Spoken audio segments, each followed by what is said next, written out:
여러분 안녕하십니까? 라디오 오늘 강지혜입니다. 나는 한국인이다.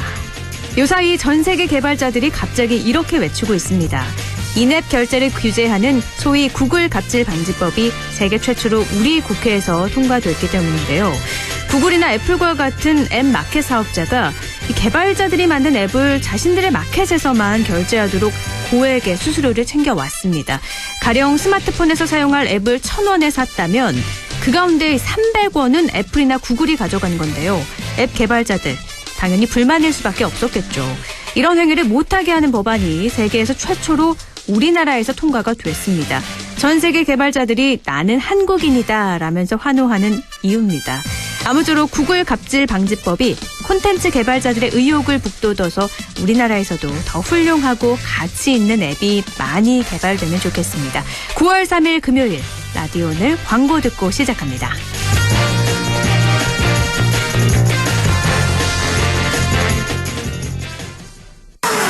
훌쩍훌쩍 알러지엔 간질 알러지엔 애취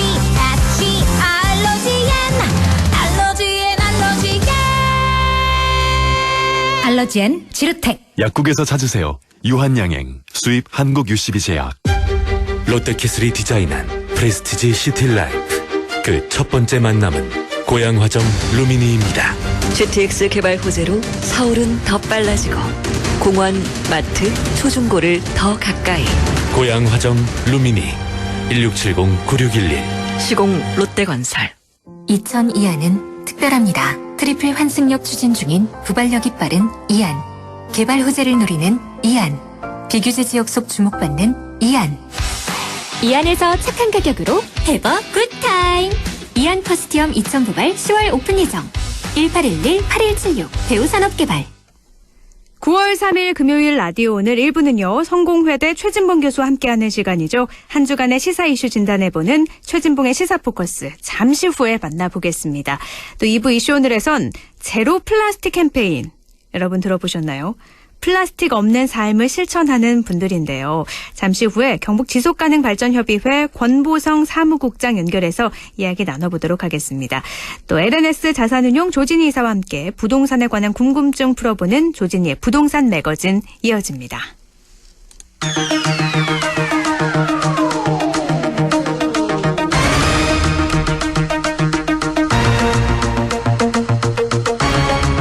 최진봉의 시사포커스 성공회대 최진봉 교수와 함께합니다. 교수님 안녕하세요. 예, 안녕하십니까. 네, 정말 다행이라는 말이 이럴 때 나오는 것 같아요. 전국민주노총 보건의료노조 어제 오전 7시였습니다. 총파업을 5시간 앞두고 전격 철회했는데 코로나19 4차 재유행이 기승을 부리는 시점이라서 걱정이 참 많이 됐는데 막판 극적 타결이 됐어요. 참 마음 졸이면서 보셨을 것 같아요. 예, 그럼요. 말씀하신 것처럼 정말 온 국민이 사실은 걱정이죠. 그러니까 그분들이 파업하겠다는 마음을 모르는 것도 아니고, 그런데 파업이 시작되게 되면 이제 코로나 상황에서 여러 가지 어려움을 겪게 되는 거잖아요. 네. 코로나 방역에도 문제가 생기고, 또 코로나뿐만 아니라 다른 질병으로 치료받고 계시는 분들도 많은 피해를 당할 수 있는 위험성이 있었어요. 그런데 다행히 양측 다 좀 전향적으로 접근했다고 저는 봐요. 이 국민들이 갖고 있는 여러 가지 우려, 걱정들 이런 부분들은 고려가 됐고 양측 다 가능하면 타결하는 쪽으로 결론을 내고자 노력을 했다는 점, 이런 점들이 결국 좋은 결과를 맺었다는 게 도움이 됐다고 보고요. 일단 이제 이번 기회에 우리가 이제 인식하게 된 것처럼 현장에서 일하시는 많은 의료진들에 대한 정당한 보상과 대우가 필요한 게 아닌가 하는 생각이 들어요. 이게 단기간에 끝날 수 있는 문제가 아니라는 생각이 들기 때문에 그런 부분들이 좀 보장이 안 되면 현장에서 일하는 분들 입장에서는 의욕이 상실될 수 있고 또 이런 문제가 계속 발생할 수 있는 위험성이 있기 때문에 이번 기회에 그런 부분들이 좀 보완되는 그런 계기가 됐으면 좋겠습니다. 지금 보건의료노조는 공공의료 확충, 또 감염병 대응체계 구축, 보건의료 인력 확충과 처우 개선 이런 요구들을 했는데 이게 당장은 아니어도 뭐 거의 대체로 받아들여진 거죠? 그렇죠. 일단 이게 여러 가지 입법적인 요소가 필요한 부분도 있고요. 법을 만들어야 되는 부분도 있고요. 또는 이제 재원이 마련이 돼야 되잖아요. 공공의료시설, 감염병 전담병원 신설 이런 부분들은 단기간에 이룰 수는 없어요. 예산도 반영이 돼야 되고 네. 그래서 이제 그걸 추진하겠다고 약속을 했고 계획을 수립하겠다는 거거든요. 정부 입장에서는 이제 가시적으로 그게 현실화될 수 있도록 하는 계획 수립 이런 부분들을 하기로 했고 이제 눈에 띄는 건 2022년부터 지금 현재 그 간호 인력들 특히 의료진들 중에 간호 인력들에 대한 정당한 대우와 보상을 해주기로 했어요. 이 부분이 이제 눈에 띄는 부분이라 볼 수 있을 것 같고요. 네. 아무래도 이제 왜냐하면 업무가 엄청나게 늘어났거든요. 특히 이제 간호사분들 같은 경우에는 코로나로 인해서 이제 입원하신 분들은 보호자나 간병인이 생활을 할 수가 없어요, 같이. 네. 그럼 결국 그분들 치료뿐만 아니라 온갖 이제 24시간 그분들을 돌봐야 되는 이 역할이 결국 방호복을 입은 간호사들에게 오롯이 다 책임이 져졌거든요. 그러다 보니까 집에도 못 가고 며칠째 계속 병원에서 일해야 되는 이런 상황. 그런 상황에 대한 정당한 보상이 없었어요, 사실은. 그런 부분들에 대한 불만족 요소를 풀기 위해서 2022년 내년도부터는 그분들에게 이제 수당을 지급하기로 했다는 점은 긍정적으로 저는 평가하고 그래서 현실적으로 실현 가능한 부분은 바로 실행을 하고 또 장기적 관점에서 입법적인 사안이나 아니면 예산이나 국회 통과해야 될 부분, 이런 부분들은, 좀 더 깊이 있게 논의하고 계획을 수립하겠다고 하는 점에서 합의가 이루어진 걸로 보여져서, 일단 중요한 건 약속을 했으니까 이걸 지켜야 되겠죠. 네. 정부도 성실하게, 또, 국무총리가 직접, 협상 현장을 방문도 했었거든요. 그러면서 한 번 더 얘기를 했어요. 만약에 여기서 협의가 되면, 총리가 책임지고 그 부분을 완성할 수 있도록, 정부가 모든 역량을 다 집중하겠다. 이런 부분도 사실은 협상에 좋은 결과를 맺는 데 도움이 됐을 거다. 이런 생각이 듭니다. 네. 말씀하신 것처럼 이제 합의에 이룬 거고 실천해야 될 것들이 많이 남아있잖아요. 시간도 많이 네. 걸리는 부분이고 또 예산도 필요한 부분이라서 어떻게 되는지 많은 분들, 국민들 관심 가지면서 지켜봐야 될 것 같습니다. 그리고 지금 정치권은 물론이고 언론계와 사회 전반에서 계속 논란이 되고 있는 문제입니다. 언론 네. 중재 및 피해 구제 등에 관한 법률. 언론중재법 개정안 처리를 두고 정말 찬반 대립이 팽팽했는데 일단은 합의를 했습니다. 개정안 네. 본회의 상정 시기를 9월 27일로 미뤄서 한 달가량 시간을 벌었는데 이거 어떻게 보셨어요? 한 달 정도 시간을 벌었지만 저는 개인적으로 그냥 전망을 해보면 실제적인 성과를 내기는 좀 어려울 거라는 생각이 들어요. 네. 워낙 첨예하게 대립하고 있고 지금 27일 날인가 9월 27일 날 본회의 상정을 하겠다는 약속을 하고 그 사이에 협의를 해보겠다고 했는데 첨예하게 부딪히는 부분이 단시간 안에 해결될 수 있는 부분이 아니에요. 그리고 이게 야당이 주장하는 거는 아예 소위 징벌적 손해배상이라는 5배의 배상 자체를 없애라고 요구를 하고 있고 또 많은 부분 법을 바꾸라고 요구를 하고 있는데 그걸 다 바꾸게 되면 야당의 요구를 다 받아들이게 되면요 이 법이 개정할 이유가 없어요. 실효성도 그렇고 법의 취지도 맞지도 않고 그러니까 여당 입장에서는 한두 개 정도는 수정을 할 수 있겠지만 네. 이 법의 개정의 큰 틀을 깨는 정도의 수정은 불가능하거든요. 근데 서로가 주장하는 내용을 보면 서로가 그렇게 다른 방향을 향해 주장을 하고 있어요. 그런 상황이라고 하면 사실 이게 받아들여져서 합의를 이루기까지는 제가 볼 때는 좀 어려울 거다. 저는 20여일 정도 남았잖아요. 네. 26일 정도 남은 건데 저는 현실적으로 보면 합의가 안 될 가능성이 높다 이렇게 전망을 합니다. 근데 합의가 되지 않는다면 민주당은 단독으로 그러면 강행을 하겠죠? 그럴 가능성이 있죠. 아무래도 물론 이제 그때 가봐서 상황이 어떻게 되느냐에 따라서 네.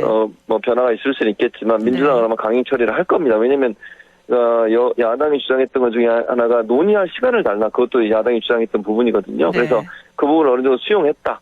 그리고 사회적 합의를 이끌어내는데 어느 정도 동참했다. 이게 이제 명분이 돼서 처리를 강행할 가능성이 있다고 보여지고요. 네. 다만 그렇게 되면 이제 야당은 또 반발하겠죠. 제가 볼 때 야당은 27일까지 계속 이 법이 잘못된 법이라고 계속 홍보를 할 겁니다. 네. 그게 사실 정치적으로 보면 야당한테는 손해가 아니거든요. 불리한 일이 절대로 아니거든요. 그런 차원에서 본다고 하면 이게 27일 날 강행을 할 가능성도 있지만 네. 상황적으로 그게 어려운 상황이 될 수도 있다. 그래서 이 법의 미래는 상당히 불투명하고요. 또 그 처리 과정도 사실은 장담할 수 없는 상황까지 왔다고 저는 개인적으로 판단합니다. 국민의힘은 협의를 전제로 한 합의다. 이렇게 협의가 되지 않으면 본회의 표결에 불참하겠다 이런 입장차를 극명하게 보이고 있는데 지금 네. 8인 협의체를 꾸려서 법안 내용에 관해서 논의를 하기로 했는데 이 8인 협의체는 어떻게 꾸려지나요? 일단 여야에서 2명씩 이미 결정을 했어요. 그러니까 4명은 의원들이 들어갑니다. 네. 그래서 지금 민주당 같은 경우에는 김종민, 김용민 두 의원이 지금 들어오기로 했고요. 네. 국민의힘은 전주에 그다음에 국민의힘은 전주의 최형두 두 분의 의원이 들어오시기로 하셨어요. 이렇게 네 분이 결정이 됐고요. 지금 외부 전문가 2명씩 각각 민주당이 추천한 외부 전문가 2명, 국민의힘이 추천한 외부 전문가 2명 그렇게 4명을 더 모집을 해서 8명이 협의체를 만들게 돼 있는데 아마 이제 외부 전문가들도 물론 의견을 제시할 거라고 봅니다만 실제 협의를 하는 과정에서 주도권은 의원들이 줄 수 있기 때문에 네. 의원들이 의원들이 첨예하게 대립하면 외부 전문가들이 얘기하는 부분이 합의까지 이끄는 데는 상당히 좀 제한적으로 영향을 미치지 않을까 그렇게 예상이 됩니다. 네, 27일 날 일단은 어떻게 될지 또 협의는 제대로 협의체를 꾸려서 협의가 이루어질지 이 부분도 지켜봐야 될 것 같고요. 그런데 네. 어제였습니다. 정말 엄청난 기사가 터졌어요. 네, 윤석열 전 그렇습니다. 검찰총장 재직 당시에 검찰이 네. 야당 의원에게 여권 정치인의 고발을 사주했다. 이런 보도였잖아요. 그렇습니다. 그러니까 대검에서 그 국민의힘의 김웅 의원 이건 보도 내용입니다. 네. 사실관계는 지금 확인된 건 아직 아니고요. 안 됐죠. 네. 예, 언론 보도에 따르면 대검이 수사정책기획관인가요? 그분이 이제 아무래도 검찰총장의 측근이라고 할 수 있는데 그분이 김웅 의원에게 고소장을 전달을 했는데 네. 고소하는 사람의 이름은 적혀 있지 않은 고소장을 전달했다는 건데요. 네. 그러면서 고소를 해달라 이렇게 요청했다는 겁니다. 그러니까 고소 청탁을 했다 이렇게 지금 언론이 보도를 하고 있는데 네. 내용은 이런 거예요. 그 지난번 채널 A 관련해서 검언 유착 이런 논란이 있었지 않습니까? 네. 그래서 그 논란이 있을 때에 윤석열 총장하고 부인 그리고 이제 한동훈 검사요? 한동훈, 네. 예, 그렇습니다. 윤석열 총장과 그 부인 되는 김건희 씨, 그리고 한동훈 검사장, 이 세 사람에 대해서 이제, 여권에서, 비판하고, 문제를 제기했었죠. 네. 그런 분들이 이제 주로 누구냐면, 최강욱 의원, 네. 그리고 황희두 씨, 네. 이런 분들이 이제 문제를 유시민 전 작가 이런 분들이 네네. 이제 문제를 제기했었는데 그 문제를 제기했던 사람들을 고소해달라. 네. 라고 하는 청탁을 했다는 게 기사의 주요 내용입니다. 그러면 이제 고소장을 공개를 했는데 고소장 내용을 보면 대검에 고소를 하고 고소하는 사람 이름은 공란으로 돼 있어요. 네. 그러니까 결국은 이 기사의 내용을 근거로 말씀을 드리면 대검에서 의도적으로 국민의힘에 고소를 해달라는 청탁을 했고 고소가 들어오면 본인들이 수사를 하겠다. 네. 이런 이제 얘기인 거죠. 물론 사실관계는 아까도 말씀드렸지만 확인이 안 되는 상황이고요. 네. 그럼 이게 사실이라고 하면 이건 정말 엄청난 일이죠. 검찰총장이 본인에게 비판적인 생각과 입장을 갖고 있는 사람들을 고소해달라고 고소 청탁을 국민의힘이라고 하는 야당이 했고 네. 야당이 그걸 이제 물론 실행하진 않았습니다. 고소에 들어가진 않았고요. 네. 그런 상황이라고 하면 이게 사실이라고 하면 이건 상당히 큰 문제고요. 실제로 총선을 예. 앞두고 일어나는 일이라서 더 큰 문제예요. 더 큰 문제죠. 네네. 그리고 윤석열 후보에게 치명타가 될 수 있어요. 이게 네. 사실이라고 하면. 네. 그래서 지금 적극적으로 윤석열 후보 측에서는 사실이 아니다. 이거 의혹은 다 잘못된 얘기다 이렇게 주장을 하고 있고 네. 본인은 개입한 적이 없다. 그리고 김웅 의원도 그런 전달한 적이 없다. 이렇게 지금 부인을 하고 있는 상황인데 이거는 이제 그 법무부가 또 재검찰청이 즉 검찰청이 이 문제를 자체 조사를 하기로 했습니다. 네. 검찰총장이 또 법무부가 그걸 지시를 했고요. 네. 그래서 이제 검찰에서 아마 자체 조사를 할 겁니다. 자체 조사를 해서 어떤 경우가 나올지를 지켜봐야 될 것 같고 진짜로 이런 일이 있었다고 하면 윤석열 후보 입장에서는 대선에서 본인한테 상당히 큰 악재가 될 거다 이렇게 예상이 됩니다. 이게 사실이라고 하면 검찰이 총선에 개입하려고 이 시도한 정말 사상 초유의 사건이다. 정말 엄청난 그렇죠. 일인 거잖아요. 그럼요. 이 네. 민주주의에 있을 수 없는 일이죠. 아니 네. 검찰이 어떻게 사실이라고 하면요. 검찰이 어떻게 특정인들에 대한 고소를 해달라고 야당이 그걸 청탁을 합니까? 네. 있을 수 없는 일이죠. 이건 정말 있었다면 국기문란이고요. 민주주의 근간을 흔드는 일이고 검찰이 얼마나 나쁜 집단이었나를 볼 수 있는 상황이에요. 이게 사실이라고 전제를 하면요. 아직까지는 이제 사실관계 확인이 안 돼서 제가 네네. 단정적으로 얘기할 수는 없습니다만 그래서 이게 사실로 확인되는 순간 검찰 전체가 큰 비판을 받을 수밖에 없고요. 당시에 검찰총장을 했던 윤석열 총장은 국민적 비난으로부터 자유로울 수 없는 그야말로 아주 폭발력이 큰 사안이다 이렇게 볼 수 있습니다. 이게 인터넷 매체 뉴스버스 의 기사인 거잖아요. 신생 네, 매체인데 그렇습니다. 워낙에 구체적이고 또 신빙성 있는 뭐 자료도 이렇게 좀 네. 제시가 됐다고 해서 더 네. 큰 문제가 되는데 정말 대선판을 흔드는 이슈죠. 어떻게 될지 네. 계속해서 좀 지켜봐야 될 일인 것 같습니다. 아마 다음 주도 이 이슈에 대해서 이야기를 나누지 않을까 싶은데요. 말씀 여기까지 나누죠. 고맙습니다. 예, 감사합니다. 최진봉의 시사포커스 성공회대 최진봉 교수였습니다. 할인점보다 더 실속 있고 편의점보다 더 편리하게 살 수 있는 곳, 시장보다 더 정이 넘치고 백화점보다 더 품격 있는 곳, 이런 곳이 없을까요? 네, 우리 동네 우리 할인점 펀마트가 있습니다. 지난 25년간 항상 고객과 함께한 펀마트. 용상점, 자이점, 신용주점, 사천점에서 새롭게 고객님께 다가갑니다. 홈마트. 가구 살 땐 꼭 한번 가보자. 안동 명품 가구 백화점. 흑표 흑침대, 양성국 갤러리, 금성침대, 한국 가죽 소파, 장수돌 침대. 다양한 브랜드 가구를 한 곳에서 쇼핑할 수 있는 대형 가구 전시장. 안동 명품 가구 백화점. 944세대 대단지로 안동의 랜드마크를 바꾸다. 명품 커뮤니티로 안동의 자부심을 바꾸다.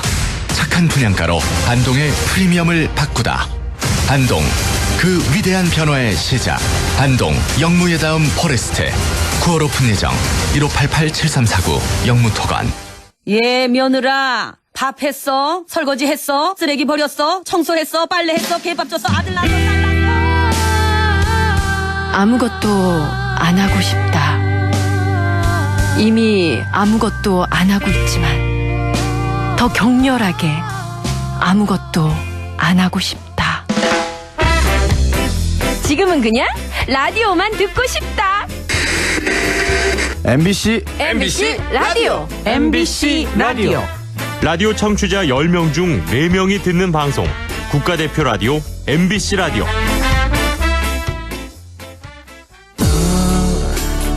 마음을 열어줘.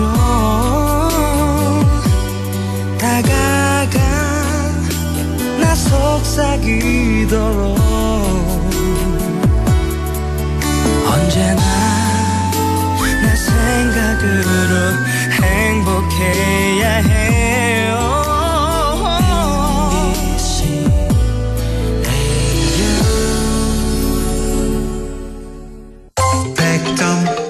MBC 라디오.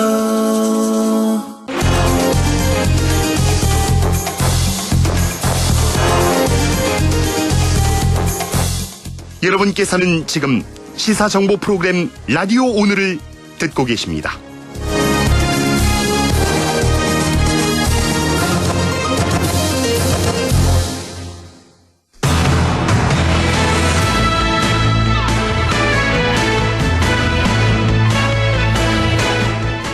라디오 오늘 2부 순서 이슈 오늘입니다.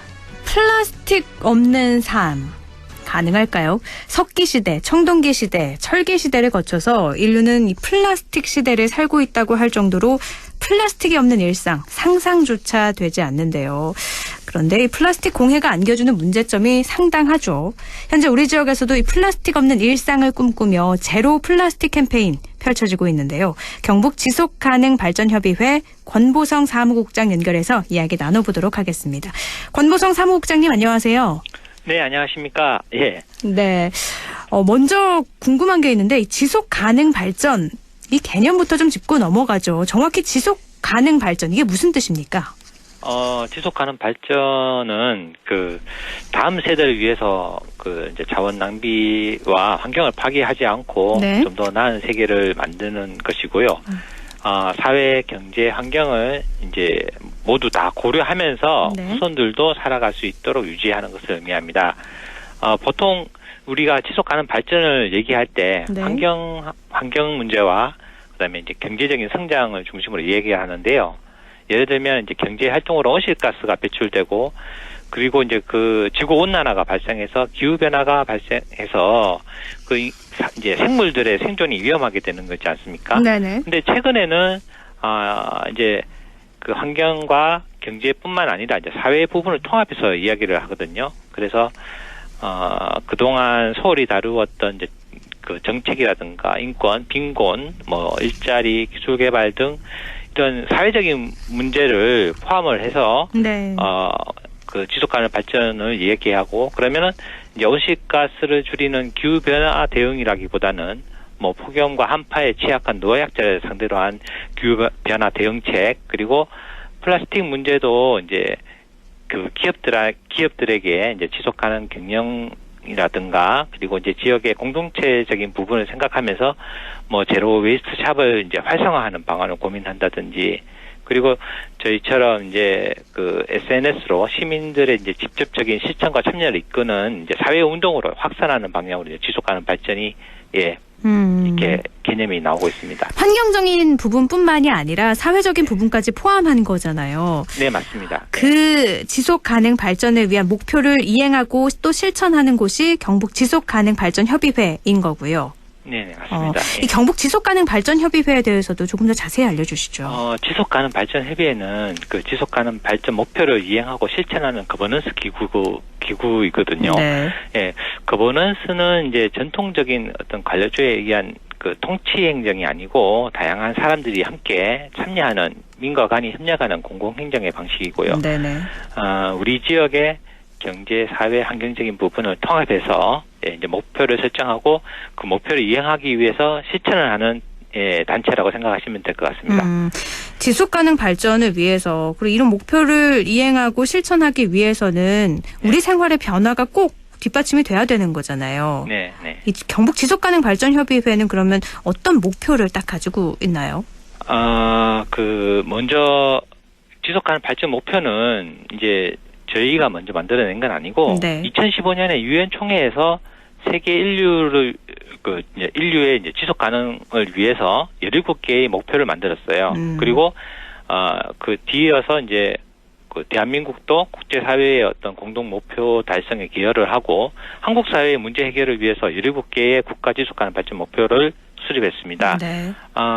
저희 협의회에서도 이제 우리 경북 지역의 어떤 지속 가능 발전을 위해서 지속 가능 발전으로 함께하는 행복한 경북이라는 비전으로 네. 에너지와 그다음에 이제 사람 중심 교통 환경 그리고 뭐 또 푸르고 맑은 경북 그리고 이제 맑은 물이 이제 순환하는 경북 그리고 이제 생명이 살아있는 경북 그리고 지속 가능 발전 교육이 있는 경북 그리고 이제 자원 순환 경북 그리고 안전한 경북 더불어 나누는 경북 만들기로 저희가 9개의 목표를 가지고 활동하고 있습니다. 그러니까 유엔 총회에서 지속 가능한 목표를 수립을 했고 우리나라는 또 한국 사회의 목표를 설정을 했는데 경북의 지속 가능 발전 협의회는 우리나라의 목표에서 조금 더 구체적으로 경북의 비전을 제시를 한 거군요. 네, 맞습니다.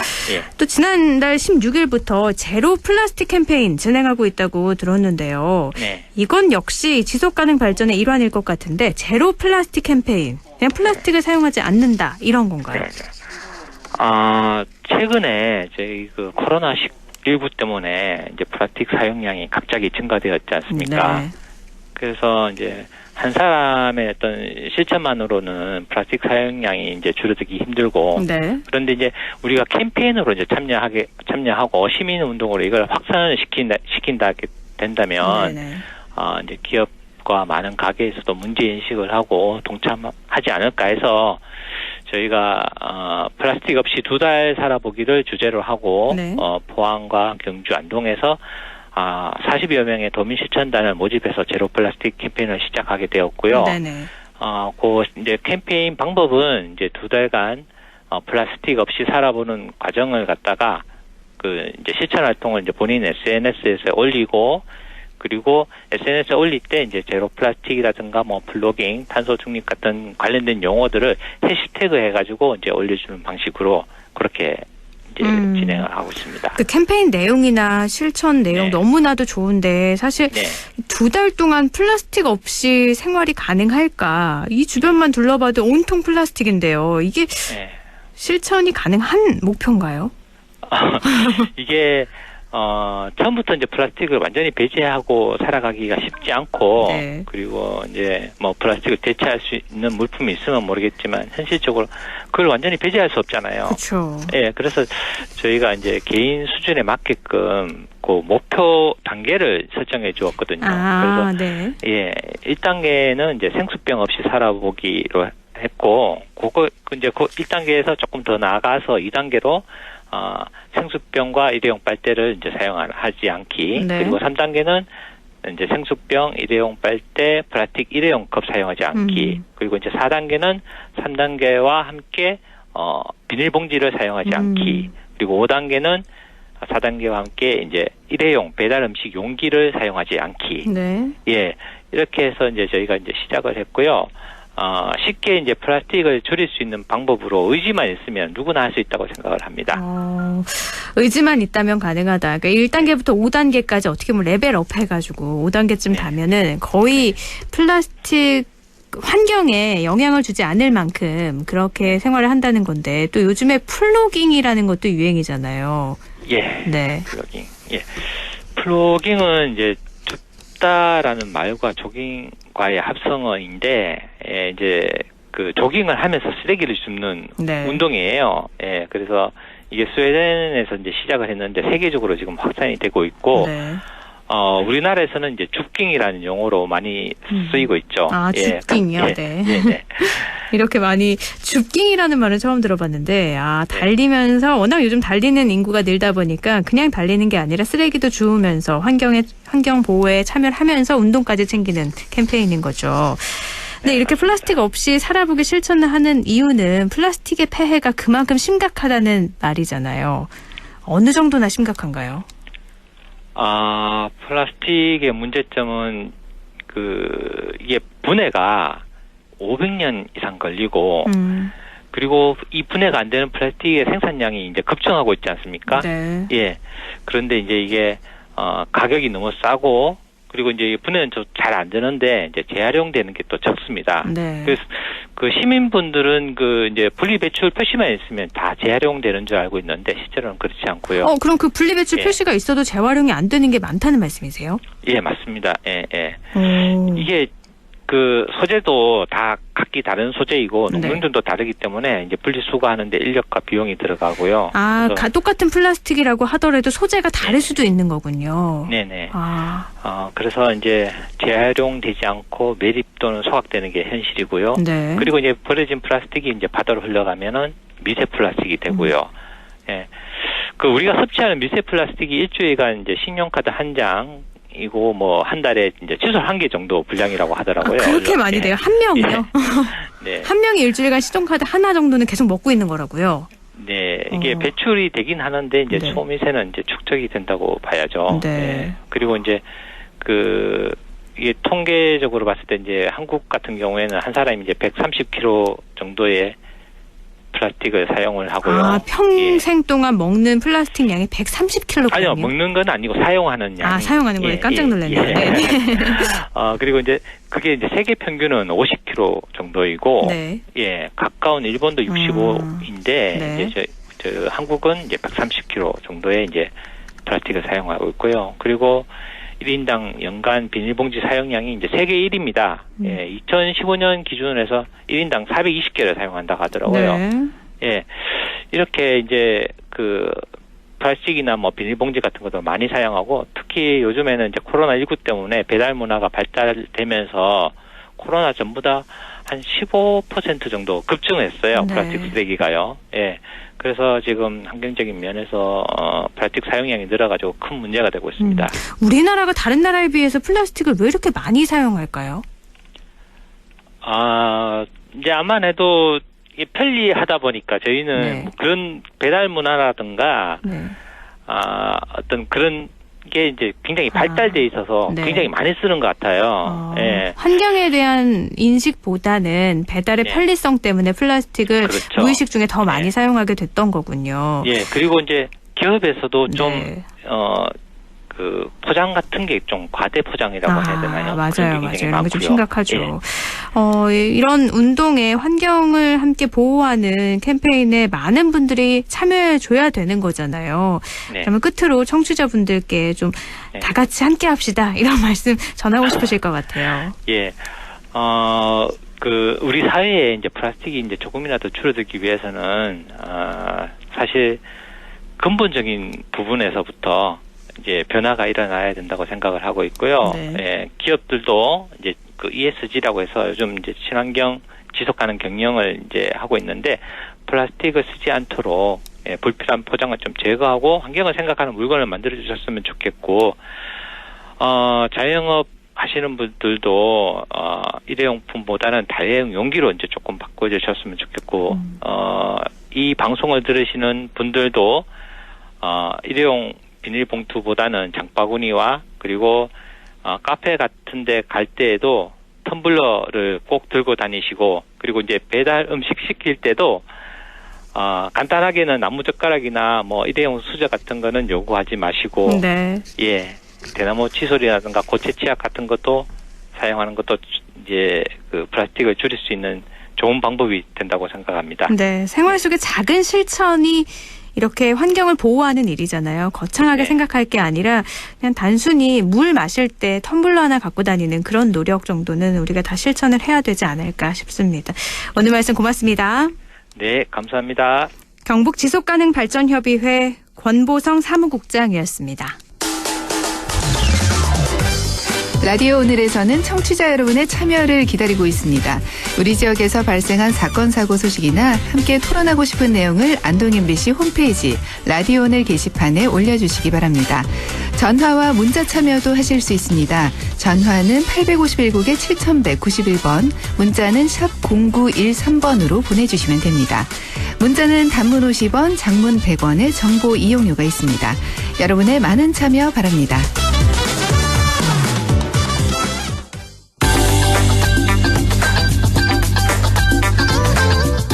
조진희의 부동산 매거진. 지난달 30일 국토교통부는요, 대도시권 주택 공급 확대를 위한 제3차 신규 공공택지 추진 계획을 발표했죠. 신규 공공택지 관련해서 부동산 시장의 공급 위주의 안정화 대책을 발표했는데 그 내용 자세히 확인해 보도록 하겠습니다. LNS 자산운용 조진희 이사와 함께합니다. 조진희 이사님 안녕하세요. 네, 안녕하십니까. 네, 지난 30일이었어요. 국토부가 전국에 약 25만 호 신규 공공택지 확보 계획을 발표했는데 네. 결국에 부동산 가격 상승 원인 해결을 위해서 공급 위주의 정책으로 가겠다 이 얘기죠. 예, 맞습니다. 시장의 반응은 좀 어떤가요? 신규 택지 개발 부지 중에서 이제 서울 수도권에 해당되는 지역들은 벌써 지금 빠르게 오르고 있고요. 네. 공공주도 사업 때보다는 이제 신규 택지 지정이라는 거에 대해서 시장 반응은 더 빨리 오고 있는 상황이라고 보시면 될 것 같습니다. 네, 문제는 최근 들어서 계속 그 집값이 상승되고 있고, 최근에 이제 부동산 절벽이라는 얘기가 나올 때가 이제 두 가지 방식인데, 정말 사고 싶어도 물건이 없어서 사서 가격이 오르기 때문에 물건들을 걷어가는 상황에 있을 때가 가장 시장에서는 어려운 상황이라고 보고 있는데, 네. 여기에다가 금리 인상으로 해서 사고 싶어도 돈이 없어서 못 사는 상황, 그 다음에 이제 임대차 3법 때문에 전세 물건을 구하지 못해서 선택을 못하는 경우, 이런 경우가 있다 보니까 최근에 거래가 굉장히 어려운 상황들이 지속되고 있다는 거죠. 네. 근데 이제 이번에 이제 수도권 신규 택지로 지정된 지역 자체가 서울에서 가장 진입이 가깝다라고 하는 의왕시, 군포시, 안산시 이런 데다 보니까 실제 원래도 가격이 높은 지역인데 발표 나자마자 계속 심한 경우는 2배까지 올랐다라고 나올 정도입니다. 네. 근데 이게 이번 정부 들어서 계속 이런 것들이 똑같이 반복되고 있는데, 네, 이번에도 이런 물론 공급 위주가 중요한 것도 사실이지만 규제를 좀 풀어주시면서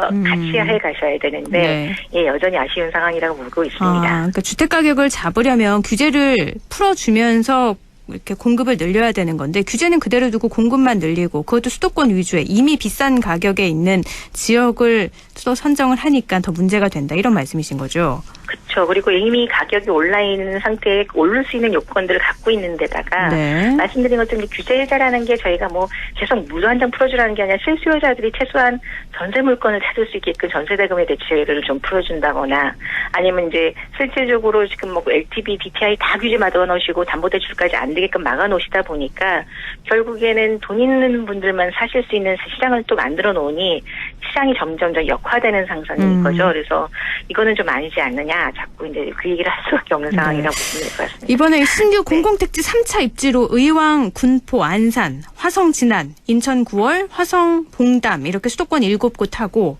대전 죽동하고 세종 조치원 이렇게 지방 3곳을 확정을 했는데 의왕 같은 경우에는 하루에 2억 원이나 껑충 뛰었다고 하더라고요. 맞습니다. 그래서 원래 실질적으로 강남권역이 접해 있는 신도시에 해당되는 분당이나 의왕시나 이런 곳들도 원래 가격이 높은 지역이 있습니다. 네. 근데 이제 새로 개발됨으로 인해서 그 주변이 좋아지는데 문제는 이제 교통 인프라까지도 확충을 하겠다는 거고 서울에서 가깝다 보니까 일자리 창출이라든가 자족 기능을 가능한 그런 구성을 먼저 하겠다고 하니까 당연히 그 기대 심리에서 갖고 계시는 분들은 더 오를 거라 생각하면 매물을 걷어갈 수밖에 없고 네. 새로운 분들은 그동안 집을 못 샀는데 여기라도 빨리 가서 사야 되겠다 하다 보니까 하루 사이 오르는 가격이 지금 이제 상상을 초월하는 금액들로 오르고 있는 거죠. 근데 또 대출은 막아놔서 사고 싶어도 살 수 없는 상황이 좀 되고 있는 거고요. 그렇죠. 예. 이번에 또 지방권 공공택지 조성안에 보면은 아까도 말씀드렸다시피 대전시하고 세종조치원, 세종연기지구가 들어갔잖아요. 예. 그런데 여기는 뭐 수도권과 입지여건도 좋아서 뭐 가격 상승을 그 지역을 이렇게 좀 주도하는 곳인데 이번에 개발안에도 발표가 돼서 또다시 가격 상승을 이끄는 것 아니냐. 이게 집중 개발 인프라 주는 것밖에 안 된다. 이런 얘기도 있더라고요. 예, 말씀하셨습니다. 지금 지적한 사항들이 이번 3기 신도시 발표는 가장 그 큰 기대가 시장에서 나오는 것 중에 하나가 단순하게 공급 위주가 아니라 그 택지를 조성하면서 교통시설, 뭐 GTX, ITX 이런 광역교통망과 지금 말씀하신 대전이나 주천 같은 경우도 이미 서울 수도권하고의 관련된 도로교통이나 이런 것들이 충분히 되어 있는데 중부권역 교통망 개선 사업도 같이 포함되어 있습니다. 근데 여기에다가 도시 첨단 산업단지를 활성화시킬 수 있는 각종 개발 호재들을 기업들한테 유치될 수 있도록 그다음에 도시 인구가 들어올 수 있도록 혜택을 준다고 하니까 당연히 이 지역으로 사람들이 몰릴 수밖에 없는 거고요. 그러면 다른 그 주변의 지방도시, 중소도시 같은 경우는 왜 계속 개발되고 올라올 수 있는 지역에만 또 집중돼서 투자를 해 주시냐라는 불만을 가질 수밖에 없는 상황이시겠죠. 그 지역은 이런 선정된 곳들이 집값 상승을 이끄는 역할밖에 할 수가 없는 지금 그런 대책이라는 말씀이신 건데요. 그렇죠. 근데 이런 정부의 부동산 대책 발표가 나오면 항상 얘기가 되는 게 풍선 효과예요. 네네. 이 규제된 지역은 집값 하락, 또 인근 지역은 이 풍선 효과로 상승. 이게 계속 반복돼 왔는데 집값 멈추겠다고 공급 확대 정책을 발표할 때마다 이런 문제가 계속 반복되니까 이게 과연 맞는 정책인가? 이 얘기가 계속 나올 수밖에 없는 거죠. 그렇죠. 지금 말씀하신 것처럼 이번에는 이제 정부가 발표하기 전에 난 이미 이 관련된 후보지 내에서 이상거래를 미리 잡고 이 문제를 발표했다라고 이번에는 얘기를 했습니다. 그래서 뭐 LH공사 직원들이라든가 공직자, 국토부 직원들 대상으로 해서 전수조사를 했다라고 얘기는 하지만 계속 이번 정부 들어서 LH 투기까지 나오고 공무원들 투기까지 이제 공식화된 입장이다 보니까 이걸 먼저 본인들은 잡았다고 하지만 이후에 지금 발생되고 있는 가격 상승이나 뭐 물론 거기에 따라서 각종 규제를 하신다 하더라도 결국에 갖고 계신 분들은 향후에 기대치가 있기 때문에 또 계속 가격이 오를 거를 기다리는 상황이니까 결국에는 보상가가 올라가게 되는 거고 그럼 그 보상가가 올라간 만큼 여기에 새로 들어가서 살아야 될 실수요자들은 더 높은 가격에 사야 되는 거니까 이거는 지금 정확한 공급 대책이라기보다는 일시적인 숫자적으로 이번 정부가 계속 실수하고 있는 숫자적으로 나는 이만큼 공급할 계획이야라는 어떻게 보면은 이론적인 것밖에 안 된다라고 볼 수밖에 없고요. 무엇보다도 너무 오래 걸립니다. 이미 다 개발이 되고 나서 사람들의 기억에서 잊혀지고 나면 또 유야무야되고 이런 경우도 많이 있는데 투기 이야기를 하셔서요. 이번에 선정된 곳들에 대해서 투기 뭐 이런 의혹 같은 거는 나온 게 없나요? 네, 지금 이제 나와 있는데 이제 사전에 미리 전수조사를 했다고 정부가 발표를 했고, 뭐 꽤 많은 직원들 전체 대상으로 했다라고 했는데 여기서 이제 미성년자의 뭐 구입 내역이라든가 그다음에 이제 그 지역에 살지 않는 외지인들 그리고 법인들이 특히 이제 지분 형태로 들어온 거에 대해서는 이것은 문제가 있다라고 해서 이제 형사적인 처벌을 할 수 있게끔 경찰 수사까지 마쳤다라고 이제 이런 내용들을 같이 발표했습니다. 알겠습니다. 뭐 투기에 대해서는 지금은 문제 없다라는 거고 나중에 어떤 또 개연성이 나오면 또 문제가 되지 않을까 그건 나중에 이야기를 해야 될 것 같고요. 이번에 그러면 수도권이나 대도시권 개발 계획에서 추가로 규제가 또 시작이 되는 게 있겠죠. 이렇게 되면 거래가 또 많아지니까요. 그렇죠. 그래서 이제 보통은 토지거래 허가구역으로 묶여가지고 실질적으로 원래 내가 거기에 들어가서 농사 짓고 집 짓고 살려고 하시는 분들 아닌 다음에는 이제 거래가 못하도록 시군구청이 허가를 받아야 되는 거래로다가 막 묶어놨고요.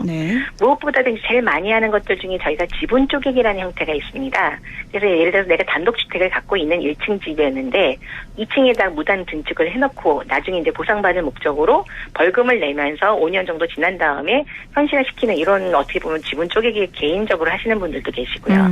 그다음에 농지 같은 경우는 내가 농업 활동을 하기 위해서 농업회사 법인을 만들어서 여기에 공장을 만들어서 이거를 가공화시켜서 하겠다라고 한다면은 막을 수 있는 규제 사항이 안 됩니다. 네. 그러다 보니까 기존에는 이 땅이 임야하고 토지 농지였는데 공장을 지음으로 인해 가지고 토지로 전환이 되거든요. 네. 그럼 이제 말 그대로 보상 가격이 올라가게 되니까 이런 거에 대한 규제는 좀 막지 못하는 상태에서 어떻게 보면 가치를 납부시키면서까지도 결국엔 투기를 해야 되지 않겠느냐 이런 상황들이 또 발생될 수 있다라고 보시면 될 것 같습니다. 그러면 농지나 임야를 네. 변경을 해서 공장을 짓는 이런 걸 막을 수는 없는 거라고요. 그렇죠. 왜냐하면 지금 저희가 이게 부동산과 관련된 부동산법 외에도 농지법과 농업활동법에서 저희 나라가 가장 중요시하는 게 생명사업이라고 해서 농업 관련된 사업들이 있습니다. 근데 그때 실제 거기 농지에 사시는 분들이 농업활동의 목적으로 거기에다가 뭐 과수원에 가공시설을 하기 위해서 집을 만들기 위해서 공장을 만들었다던가 아니면 장기 보증 창고를 하기 위해서 대형 창고를 만든다거나 하는 그 사용 목적이 정확하다고 한다면 그건 반드시 내줘야 될 인허가 사항인 거죠. 근데 이제 항상 이 문제가 되는 것이 원래 농사를 짓던 분들이 아니라 외지에서 이 땅을 사셨던 분들이 이렇게 사업 계획을 해가지고 만들어는 놓고 실제 활동을 안 했을 때는 결국엔 투기 목적인데 그걸 일일이 단속하지 못한다고 한다면 또 그 역시 올라가된 금액만큼 투자된 금액만큼을 더 보상을 해야 되는 상황들이 발생되는 거니까 주의할 사항이겠죠. 법에 허점이 있어서 그걸 또 악용하는 사람들이 있는데 그걸 잘 가려낼 수 없다는 문제점이 있다는 거고요. 알겠습니다. 이번에 하나 더 살펴보면은 집을 요즘에 매수하는 연령대가 굉장히 낮아져서 2030 투기가 성행을 했는데 이번에 청약 제도를 좀 개선해서 1인 가구나 무자녀 신혼도 당첨 기회를 높이는 방안. 원래는 뭐 자녀가 많고 같이 거주하는 사람도 많고 이래야지 당첨이 많이 됐는데 이런 것들을 좀 완화하는 대책을 더불어민주당이 발표를 했죠. 네, 맞습니다. 그래서 아무래도 거대 야당이다 보니까 국회에 소집해서 통과될 확률이 높다 해서 다들 기대를 하는 상태고요. 말씀하신 것처럼 이제 생애 최초 특별 공급 자체를 받으려면 기혼자여야 되고 그다음에 자녀는 2명 이상 돼야 되다 보니까 실제 당첨 기회가 거의 없었습니다. 그리고 요즘 본의 아니게 혼자 사시는 가구들도 되게 많고 자녀가 없는 신혼부부들도 있다 보니까 이분들한테 이제 특히 이제 소득 기준이 너무 낮게 되어 있어서 두 분이 맞벌이를 하실 경우에는 기회조차 받지 못했습니다. 그래서 이걸 좀 더 완화시키고 혼자 사는 청년층한테도 주택청약제도를 통해서 당첨받을 수 있게끔 해주겠다. 그럼 결국에는 그만큼의 세대수를 배정을 해주겠다라는 내용들을 기준으로 해서 주택청약제도를 일부 보완 수정하겠다라고 이제 이번에 발표했다고 보시면 될 것 같습니다. 이번에 공급을 늘리면서 이렇게 청약제도도 조금 개선을 하면 아무래도 청년분들이나 1인 가구, 뭐 신혼부부들에게도 어떻게 보면 기회가 될 수도 있겠네요. 그렇죠. 알겠습니다. 네, 맞습니다. 네, 오늘 또 새로운 공급 정책에 대해서 이야기 나눠봤습니다. 고맙습니다. 예, 감사합니다. LNS 자산운용 조진희 이사였습니다.